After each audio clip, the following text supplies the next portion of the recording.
Hello? I think I just saw an avalanche being triggered on the north slope. And I think I saw a skier over there.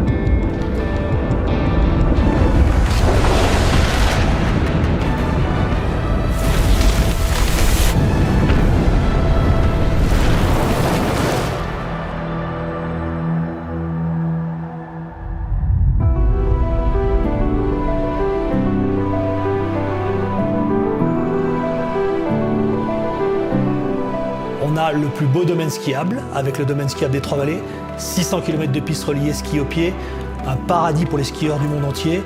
C'est à peu près 150 000 skieurs par jour qui se croisent sur le domaine skiable et il faut leur permettre de skier tout en ayant l'impression qu'ils sont dans un domaine skiable qui est tranquille, qui est sécurisé. La mission des pisteurs secouristes, c'est la sécurisation et l'intervention s'il y a lieu pour les secours, mais également l'intervention pour les secours en domaine hors piste. Grâce à l'utilisation de drones pour tout ce qui est entretien, on expose un minimum les équipes sur des sites qui sont relativement dangereux.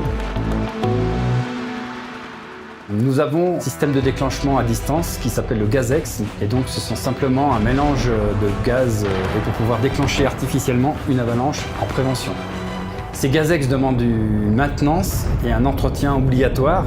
Le drone est venu nous épauler justement dans cet entretien, ce qui nous permet de pouvoir faire un premier vol de reconnaissance et d'exploration de tous ces GazEx et ensuite de déterminer les tâches d'entretien qui nous évitent de faire une deuxième rotation d'hélicoptère.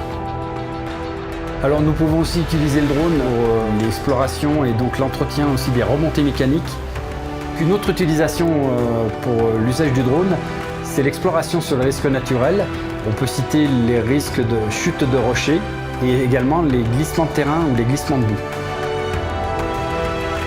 La plus belle histoire est sans doute le sauvetage d'une personne qui a été prise par une avalanche et qui a été sauvée, on peut le dire, par le drone.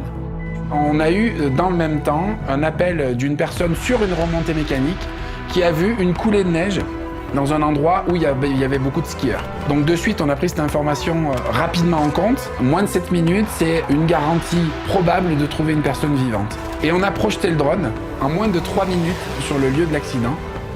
Et on a vu, avec les images en direct que le drone nous apportait, qu'il y avait une personne qui dépassait de ce mouvement de neige, donc de cette avalanche. La puissance du zoom me donne un temps d'avance. Je n'ai pas besoin de me faire voler le drone sur le lieu d'intervention, ce qui fait gagner en autonomie de batterie et en temps d'intervention. Donc on a su très vite qu'il y avait une personne qui était ensevelie et on a pu localiser au mètre près l'endroit de l'avalanche et on a projeté les pisteurs secouristes équipés pour aller déneiger cette personne qui avait qu'une fracture de la cheville. J'ai envie de dire rien par rapport à l'ampleur de cette opération de secours. Pour moi, l'utilisation du drone deviendra indispensable dans les stations de ski du fait de l'utilisation qu'on en a actuellement, mais surtout dans le futur avec des utilisations auxquelles on n'aura même pas pu imaginer.